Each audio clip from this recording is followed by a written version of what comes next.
Hello everyone, जैसा कि हमने पिछली 2 वीडियोस में पढ़ा था मछलीपट्टनम और सूरत के बारे में, जो कि 2 सी पोर्ट्स के किनारे थी, सी के किनारे थी 2 कैपिटल्स। अब पढ़ने वाले हम्पी के बारे में, जो कि 3rd सी पोर्ट कोस्ट के किनारे जो सिटी है। हम्पी जो है कैपिटल सिटी थी विजयनगरा एम्पायर की, विच एक्सिस्टेड इन प्रेजेंट कर्नाटका, जो आज कर्नाटका है उसमें वो हम्पी में आता है। ओके, 1336 से 1565 तक। ऑल्सो नोन एज विजयनगरा और विरूपक्षपुरा। विरूपक्षपुरा या विजयनगरा भी उसे कहते हैं। विरूपक्षा जो थे, जैसे हमें विष्णु हैं हिंदू रिलीजन में, वैसे विरूपक्षा वहाँ के पेट्रोन डेटी थे, मतलब जो जिन्हें मानते थे बहुत। और विजयनगरा रूलर्स के भी, ठीक है। It is located on the banks of river Tungabhadra. Tungabhadra जो है वो कर्नाटका में रिवर है, वहाँ उसके किनारे बसा हुआ था ये Virupakshapura. Okay, it has a river और one side and the granite ridges on the other side.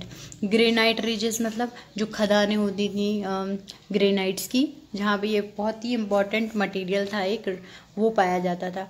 तो 3 साइड से क्या था, रिवर थी, रिवर एक साइड थी, ग्रेनाइट जो था वो 3 साइड पे था, और making it easy to defend, मतलब इस पे ज़्यादातर कोई अटैक नहीं कर सकता था, इसको बहुत इजीली डिफेंड कर सकते थे, बचाव कर सकते थे।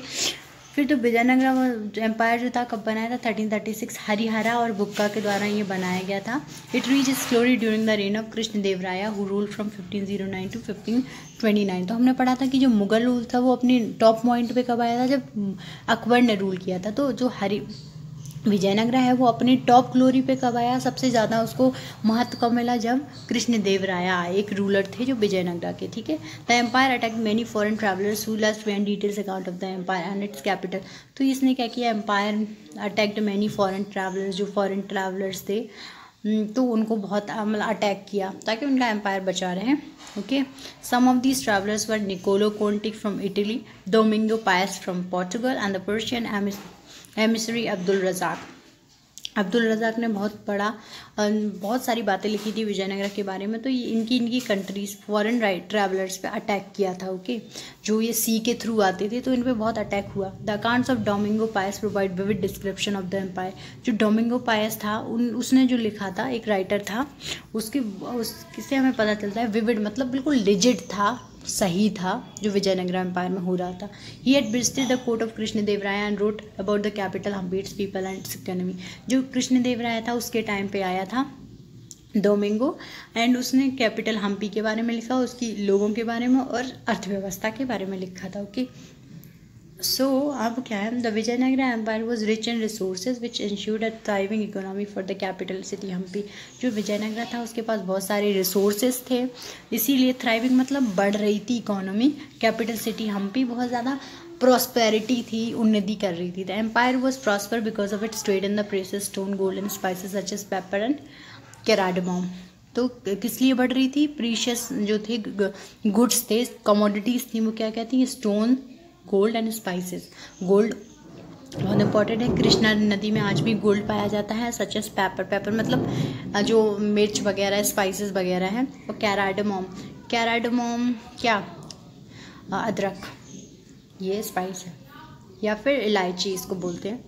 This added to the revenue of the empire का रेवेन्यू बढ़ने लगा। China imported goods such as cotton, spices, jewels, semi precious stones. तो इंडिया से क्या होने लगा, हम्पी से चाइना में ये सारी चीज़ें जाने लगी, ज्वेल्स वगैरह, semi precious stone, ivory, rhino bone, ebony, amber, coral and aromatic products like perfume from the Vijayanagara empire. तो ये जो चीज़ें हैं ये सब भी जाने लगा विजयनगरा एम्पायर से, और परफ्यूम भी।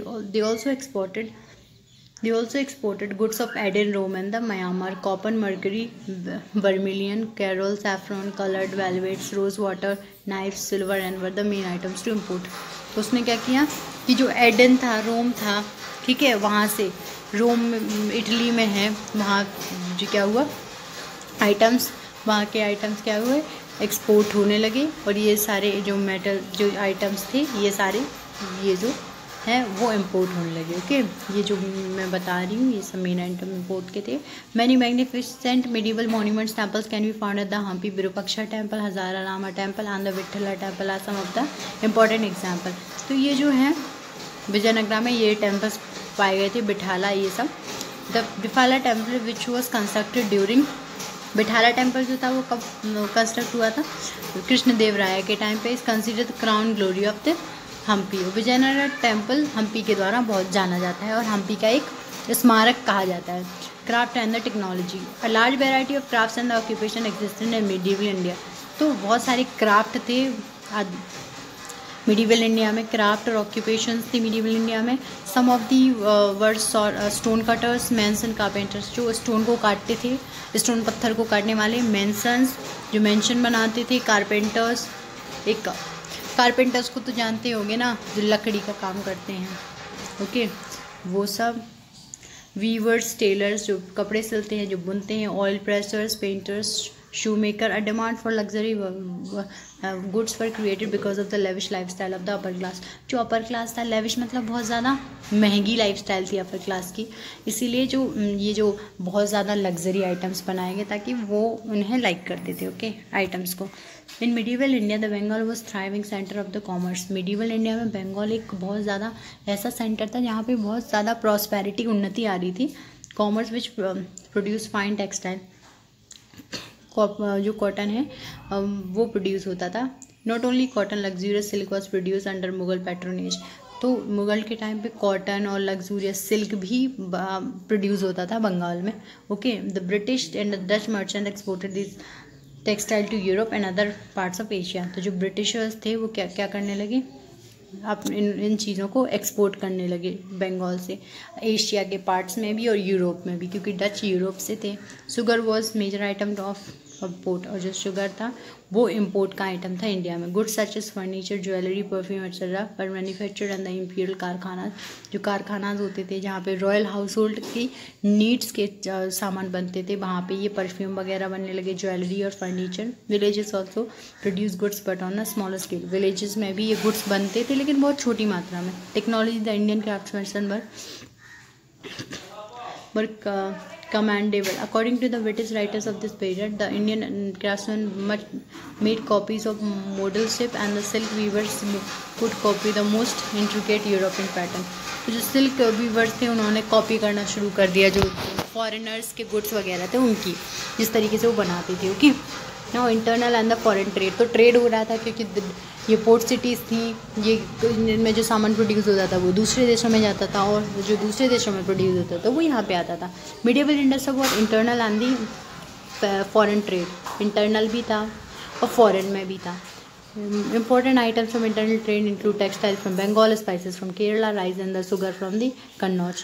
तो ये इंटरनल मतलब भारत के अंदर ही ट्रेड होते थे, ये सब इम्पोर्ट होते थे, okay. Being territorially vast in land and sea routes were used to carry these goods। तो ये एक से दूसरे प्लेस तक जाने के लिए सी रूट्स यूज़ की जाती थी। Ox drawn carts were made to transport during this period. Ox drawn cart मतलब घोड़े जो होते थे वो कार्ट्स वगैरह होती थी उससे। बंजाराज और nomadic communities transported goods and their caravans. जो बंजाराज होते थे जो एक जगह नहीं रुकते थे, खाने की खोज में अलग अलग जगह जाते रहते थे, तो वो भी ये गुड्स लेके जाते थे एक प्लेस से दूसरे प्लेस तक। For the comfort and safety of the traders many sarais in the rest houses were constructed along the routes. जो ये लोग मतलब एक्सपोर्ट और इम्पोर्ट करते थे, इन लोगों को तकलीफ ना हो, इजी रहे, कंफर्ट रहे, इसलिए क्या होता था कि जो ट्रेड रूट थी उस पर इंस बनाई गई, लॉजेस बनाई गई ताकि वो लोग रेस्ट कर सके, रेस्ट हाउसेज बनाए गए। Foreign trade played an important role in the economy. The medieval India had trading relation with the Europe, Persia, China, Africa, Burma. तो फॉरेन ट्रेड ने एक बहुत इंपॉर्टेंट रोल प्ले किया। मिडिवल इंडिया में जो India के रिलेशन थे वो चाइना, यूरोप, पर्शिया इन सबसे थे, सब में जगह इंडिया के गुड्स जाते थे। मेजर आइटम्स ऑफ एक्सपोर्ट पर textile, rice and spices. On the other hand horse's, metal and the luxury items पर इम्पोर्टेड। तो क्या होता था कि लग्जरी आइटम्स इंडिया में आते थे और ये राइस वगैरह, टेक्सटाइल वगैरह इंडिया से जाते थे। ट्रेड वॉज दस boosted the economy and brought about prosperity. अब अगर क्वेश्चन आए कि हाउ ट्रेड दस बूस्टेड द इकोनॉमी, बूस्टेड मतलब बहुत उन्नति लाया इकोनॉमी, एंड ब्रॉट प्रॉस्पेरिटी बहुत अच्छा अर्थव्यवस्था हो गई, तो कैसे? तो हमें पता है कि दो तरीके से ट्रेड था, फॉरेन एंड इंडियन, इंटरनल। तो वो सब लिखेंगे कि कहाँ से क्या एक्सपोर्ट होता था, इंपोर्ट होता था। ट्रेडर्स इंपोर्ट करते थे, एक्सपोर्ट करते थे, इंस बनाएंगे ताकि वो रेस्ट कर सकें, एट्सेट्रा एट्सेट्रा। सो इसके बाद हमने क्या किया, ये पूरा चैप्टर हमने फिनिश कर दिया। तो सूरत, मसूलीपट्टनम और हम्पी, ये जो 3 टाउन्स हैं, foreign trade and internal trade, ये एक टॉपिक है। थैंक यू एवरीवन, एक बार पढ़ लेना। Okay, thank you.